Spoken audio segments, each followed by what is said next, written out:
राम का एक दोहा है ना, ढोल गवाए शुद्ध पशुआदि हाँ, हाँ, ताड़ना के अधिकारी। हाँ, 10 एक साल घुमाया, हाँ, जहाँ जहाँ मेरी पहुँच थी हाँ, वहाँ वहाँ मैंने पूछा। हम्म, और यही लगता था नारी के साथ इतना अत्याचार हम्म, तो तुलसीदास जी ने भी कर दिया, हाँ, तो ढोल की तरफ पीट डालो, हाँ, कहीं सही जवाब ही नहीं मिलता था। हाँ, फिर अभी 1-2 दिन पहले ही आपका एक सत्संग में वो सुना था, शायद यहाँ लाइव था वो, हाँ, जिसमें आपने एक्सप्लेनेशन दिया था उसके ऊपर, हाँ, ढोल गवाए शुद्ध पशुआदि हाँ, का। तो फाइनली आई गॉट इट। बड़ी खुशी हुई। तब लगा कि समाज में जो पुरुष प्रधान समाज था उसने नारी के साथ इतना अत्याचार किया, नारी को ढोल की तरह पीटो, और वो पीट रहा है आज तक। नहीं, तो ऐसे ही लिख दिया या क्या लिख दिया, क्यों लिख दिया, वो नहीं समझ में आता था, कोई सही जवाब नहीं मिलता था।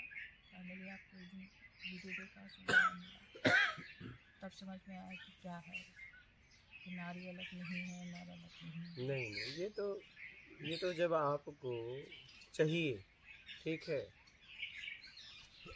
रसपान की इच्छा है तो नारी है पुरुष है, नहीं तो न नारी न पुरुष। फिर ज्ञान अज्ञानता का ज्ञान मिला इस संसार में, जब से जिए तब से। हाँ, वही, अज्ञानता का हाँ, ज्ञान, खूब अज्ञानी हो जाओ, छोड़ दो जो कहाँ से आए हो, क्या कर रहे हो, इस इंसान में जियो यहाँ अच्छा, पर। इसके पहले मीराबाई भी ने तो बोल दिया था, जब एक गुरु से मिलने गई, बोले मेरे गुरु स्त्रियों से नहीं मिलते। उन्होंने कहा कि मैं तो इतना समझती हूँ कि एक ही पुरुष है, कि दूसरा पुरुष कहाँ से आया। तो इससे भी बात नहीं समझ में लोगों को आई। इससे डर नहीं है ना, क्योंकि घर से इतना भर दिया जाता है, रामायण पढ़ लो, सुंदरकांड का पाठ पढ़ लो, गीता का पाठ कर लो, ये महाभारत पढ़ लो, ये पढ़ लो, स्कूल में भी पढ़ा ही दिया, तो उसका एक्सप्लेनेशन तो किसी के पास नहीं है।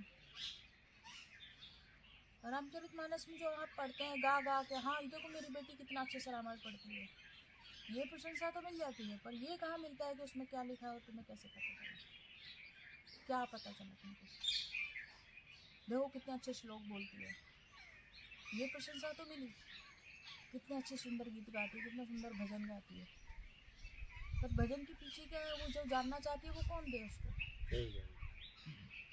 है ही नहीं किसी के पास। नाच लो, गा लो, भजन गा लो, ढोलक बजा लो, रामायण गा लो, महाभारत कर लो, गीता गा लो, और चलो अब ये करो। तो वो जो अंदर प्यास है, वो तड़प है, वो कहाँ जाए, कौन बताए। माता पिता के बारे में तो पहले ही बता दिया, वो तो भगवान का दूसरा अवतार है, तो उनसे तो आप कुछ कह नहीं सकते, बाकी किसी से भी नहीं कुछ कह सकते, कहाँ जाएंगे। तो जो संसार चल रहा है उसको चलने दो, उसमें बहते रहो, और वो तड़प मन में लिए रहो, कहीं ना कोई आप जैसे गुरु उम्र के उस पड़ाव में मिल जाएंगे, तब शायद जवाब मिल जाएंगे जो मुझे मिले।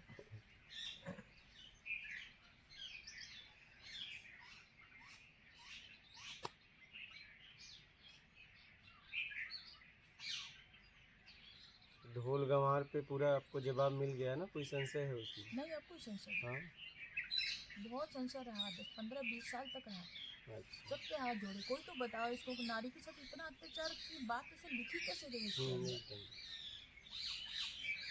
सीता साथ में जाती है, उर्मिला 14 साल महल में तरसती रहती है,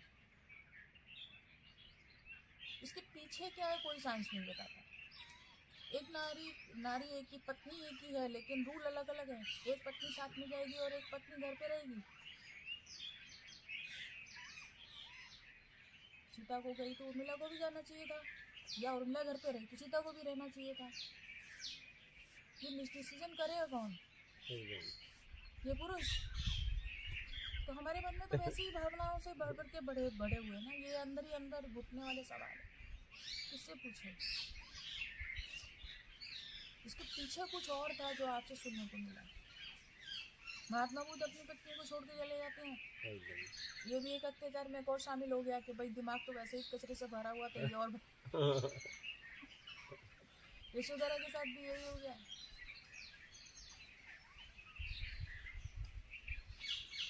तो फाइनली बड़े बड़े भारी भारी बोझे थे, ईंट पत्थर जैसे खाली हो गए।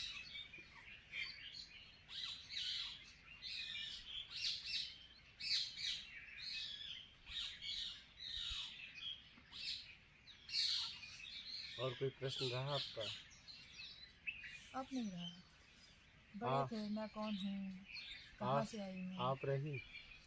हाँ, अब मैं ही रह गई बस। हाँ, बस तो अपने आप को रखो बस, ये सबसे जरूरी है। तो यही ढूंढ रही थी, और यही अपने हाँ। आप को चारों तरफ ढूंढ रही थी, और खुद को ही ढूंढ रही थी। उसमें रामायण में पढ़ लो, अच्छा इसका है तो उसके है तो उसके है। आपने अभी 2 दिन पहले ही बोला था, कब तक यूं करते रहोगे। कब तक वो किसको अंदर से करें? पूरा काट डाला मेरे को कि और कब तक यूं करते रहोगे। यही तो सिखा दिया हाँ। तुमसे, यही करना सिखा दिया। सूरज को जल चढ़ाओ, उधर ये करो, उधर मत्था टेको, उधर सर छोड़ दो, उधर ये कर दो। तुम कौन हो, कभी तो बताया नहीं कि तुम भी वही हो। हमारी तो किस्मत खराब है, हम तो ये लेके ही पैदा हुए हैं, ऐसा ही होता है। पर दुनिया में होता क्यों है ऐसा। मैंने एक उसमें भी क्वेश्चन डाला था, जब आपका सत्संग सुनने के विकार है ही क्यों फिर, जो उनसे पीछे ही छुड़ाना है तो इस धरती में उतना गोल क्यों दिया कि जिससे फिर अब आए शुद्ध थे, इन विकारों में भूल गए, और अब इन विकारों से पीछा छुड़ा के फिर शुद्ध होकर फिर जाना है। तो विकारों को हमने ही टेस्ट के चक्कर में अपनाया ना, स्वाद के चक्कर में। डालने वाले ने क्यों डाल दिया। लेकिन हमारे पास एक फैसला होता है, वो फैसला हम ले नहीं पाए, दबाव में, संकोच में, चाहे मान के चक्कर में हम ले नहीं पाए। हमारे पास फैसला था, लेकिन कहीं न कहीं हमें मर्यादा का, लाज शर्म का नाम दे के दबा दिया गया और हम दब गए। गलती उसकी नहीं है, गलती हमारी है। हम कैसे दब गए? हमारे पास बुद्धि थी, समझ थी, विवेक था, हम उसका उपयोग क्यों नहीं किए? क्यों हम भावनाओं में बहे, क्यों रिश्तों में बह गए?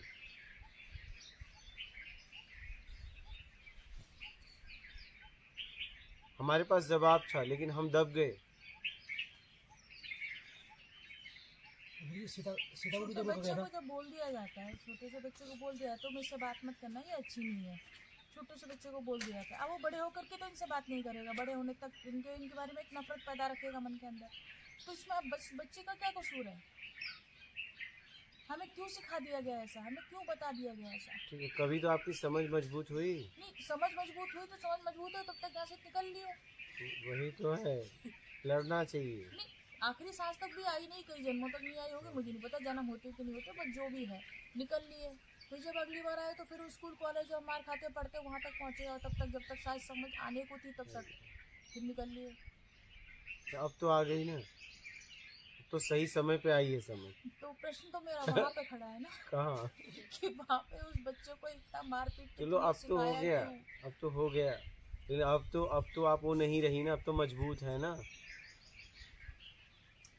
आप ऐसी गलती मत करना, दबाव संकोच में कभी जीवन ना जीना।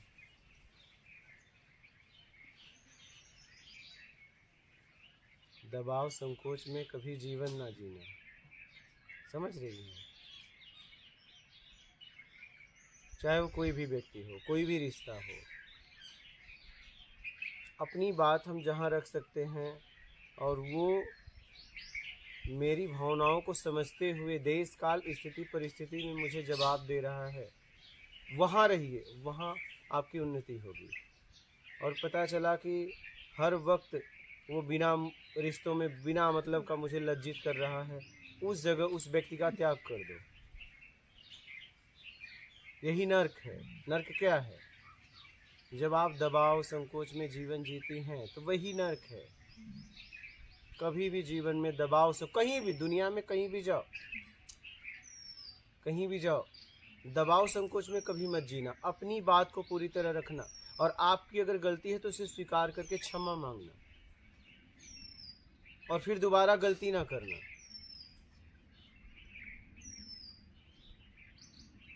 ये ध्यान रखना जीवन में।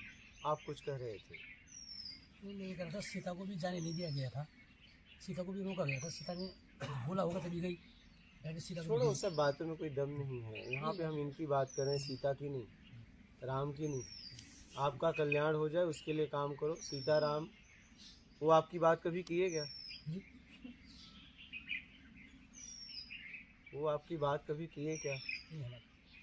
अगर सीताराम अगर ऐसा होता तो आपको आके जवाब दे देते। आप उनके चक्कर में क्यों पड़े? आप अपने चक्कर में क्यों नहीं पड़े? कब पड़ोगे?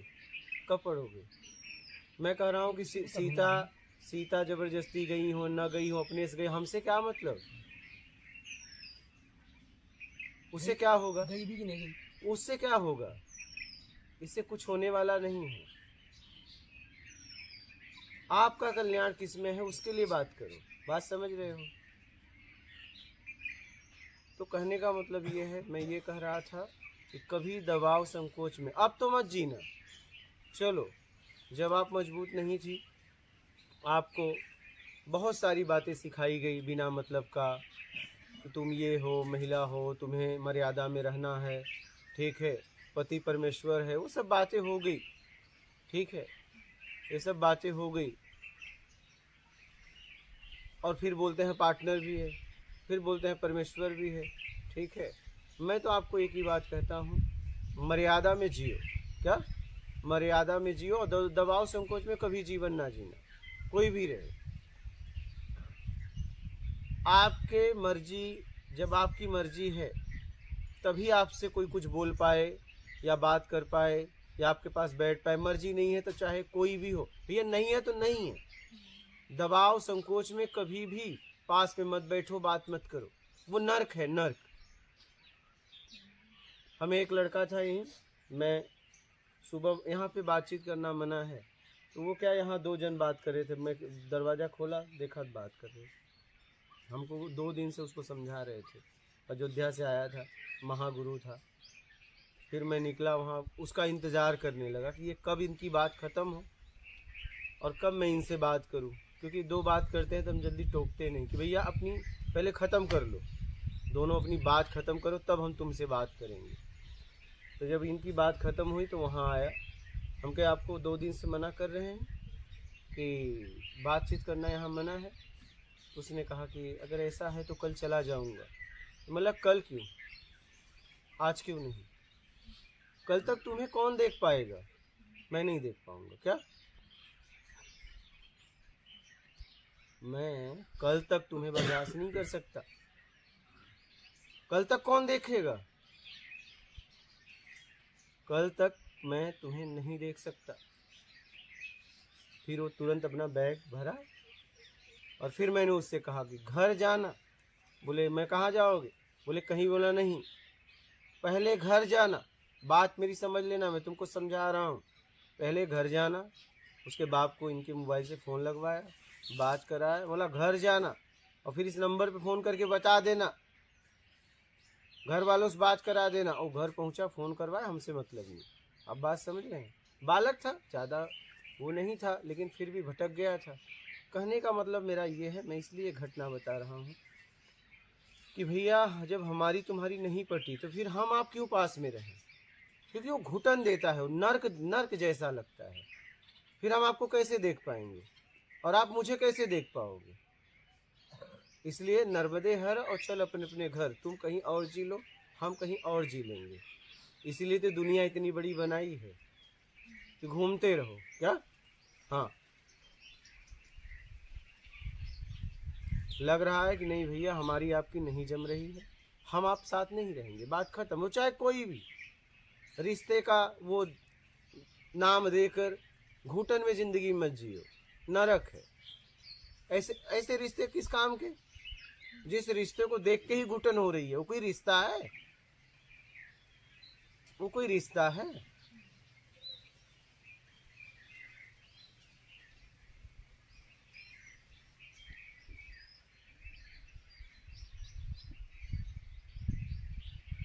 इसलिए जीवन दबाव संकोच में नहीं होना चाहिए। आप बोलिए, आप साथ में आए, आपका क्या क्या परिचय है? जी मैं इनका हस्बैंड हूँ। अच्छा, आप भी सुनते हैं? ये जब ज़बरदस्ती सुना देती है तब, जबरदस्ती में? मतलब स्पीकर ऑन कर देती है। अच्छा हाँ, तो मैं ऐसे सुनता नहीं हूँ। अच्छा मैं टीचर हूँ, हम दोनों टीचर ही हैं। अच्छा। ये हिंदी पढ़ाती है, हाँ 8, 9, 10। हाँ। मैं 11, 12 में साइंस में फिजिक्स पढ़ाता हूँ। अच्छा, तो फिर आप स्पीकर में कभी कुछ सुने शब्द कि नहीं? बहुत बहुत कम ऐसा सुना बोला तो। कुछ शब्द तो आए होंगे कान में, हाँ हाँ। तो लग रहा है सुनने लायक है या नहीं? नहीं नहीं नहीं, ऐसा ऐसा कुछ नहीं। ओके, आप जैसे इधर बताते हम भी बच्चों को बताते रहते हैं। हाँ, तो जीवन में उतारते हो बस बताते हो, पक्का बोलिएगा। किसके बारे में? आप जितना बताते हो उतना आपके जीवन में है भी कि बस बताते हो? जीवन में मैं जनरली सात्विक जीवन ही जीता मैं हूँ। ये नहीं पूछ रहा, हाँ। मैंने ये पूछा ही नहीं जी जी जी। कि आप जीवन सात्विक जीते हो कि तामसी जीते हो, मैंने ये अभी हाँ, प्रश्न हाँ। किया ही नहीं। हाँ मैंने सीधा आपसे पूछा जी कि आपने कहा कि बच्चों को मैं सिखाता हूँ, जी जी। तो मैं जी। ये पूछ रहा हूँ कि क्या उसमें आप जितना सिखाते हो उसमें आप भी जीते हो, हाँ या ना? बस बात मेरे हिसाब से तो हाँ। आपके हिसाब से अभी सामने वाले का मतलब- दृष्टिकोण अलग हो सकता है। ओके। नहीं, सामने वाले नहीं, आप हाँ। जिस हिसाब से बताए जी जी जी जी। तो आप ये कह पा रहे हो कि पूरी तरह तो नहीं बोल सकता कि मैं उसमें जीता हूँ। देखिए, अगर ये आप कह रहे हैं, मैं नहीं। क्रोध करना हाँ। अगर उचित नहीं है तो क्रोध तो जब बच्चों के साथ भी हो जाती है और घर पे भी हो जाती है, तो क्रोध नहीं आता है ये बोलना तो ओके। नहीं, क्रोध करना एकदम उचित है, लेकिन कब? जब आप सामने वाले हित के लिए कर रहे हो जी तो। बिल्कुल बिल्कुल। अगर अपने स्वार्थ की पूर्ति के लिए हम्म। अगर आप किसी पे क्रोध कर रहे हो, ये गलत। जी जी हाँ। तो अगर आप क्रोध कर रहे हैं हम्म, और किसी के सुधार के लिए, ठीक है, तो ये क्रोध करना ही चाहिए। अगर मेरे क्रोध से किसी का आत्मिक स्तर, बाहरी स्तर अगर उठता है तो जरूर करना चाहिए, नहीं तो क्रोध किस काम का? सही। एक ताकत है वो एक ताकत है। क्रोध एक ताकत है और सबसे ताकतवर है। एक झटके में क्या से क्या कर देता है, बस उसे सही जगह उपयोग करिए, जी बिल्कुल। सही जगह। ज्यादातर क्रोध का उपयोग दुरुपयोग में होता है, सदुपयोग में कम हो पाता है। बहुत समझदार व्यक्ति जिसकी समझ बहुत अच्छी है वही क्रोध का सदुपयोग कर पाता है। क्या जी। बात समझ रहे हैं? इसलिए क्रोध का सदुपयोग करो, खूब क्रोध करो, लेकिन किसी के हित के लिए। हाँ, अपनी स्वार्थ की पूर्ति के लिए नहीं। नहीं, फिर कोई मतलब नहीं होगा। नहीं,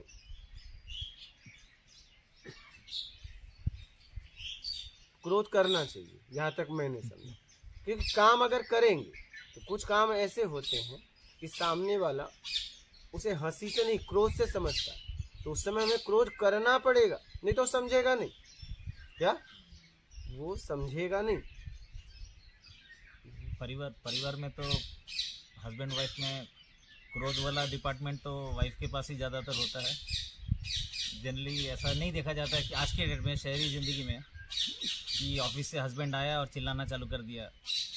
गांव का तो मुझे पता नहीं, मैं गांव में नहीं रहा हूँ, लेकिन जैसा आजकल सुनाई देता है कि हस्बैंड वाइफ में ज़्यादा गुस्से वाला कौन है, तो जनरली देखा जाता है कि वाइफ गुस्से वाली होती है, क्योंकि उसके पास दुनिया भर के काम होते हैं, घर का काम, बाहर का काम, मल्टीटास्किंग जिसको बोलते हैं इंग्लिश में।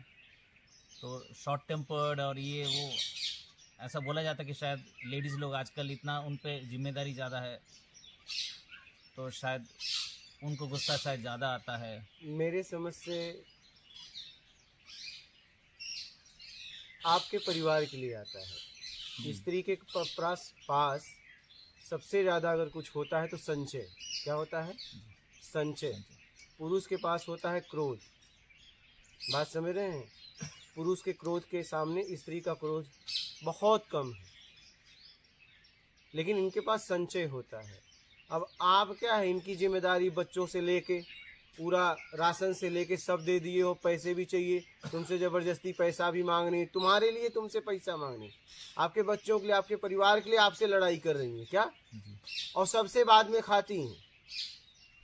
इनका क्रोध देखिए कि ये सबसे बाद में खाती हैं, बचे या ना बचे, कभी परिवार को पता भी नहीं चलने देती। जी बिल्कुल।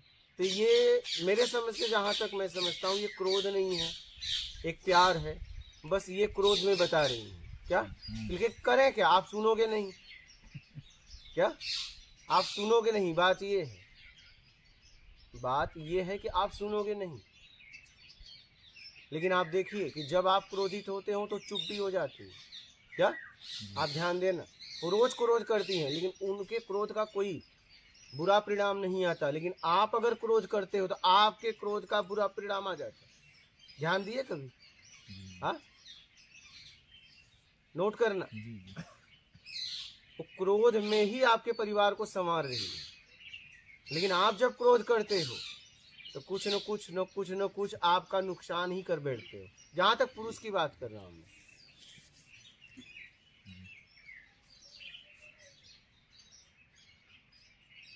तो इनका क्रोध आपकी वजह से है।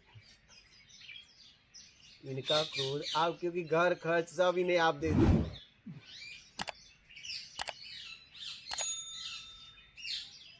नहीं तो हमने अपने माँ बाप के लिए भी देखा कि मम्मी ज़्यादा गुस्से वाली है, डैडी चुप रहते हैं। इनके तरफ भी अगर इनका मम्मी डैडी देखा जाए तो ज़्यादातर आजकल ऐसे मतलब देखने को मिल रहा है कि जो लेडीज़ है वो ज़्यादा स्ट्रॉन्ग है, ओके, मेंटली ज़्यादा स्ट्रॉन्ग है। पुरुष तो शायद फिजिकली स्ट्रॉन्ग होते होंगे, बट लेडीज़ जो है क्या करें, बचपन से ही माँ बना दिया जाता है। छोटा भाई है तो बस अपना नाक भरा है, लेकिन छोटे भाई का साफ करो और गिर न जाए। तो इन्हें छोटे से माँ बना दिया गया।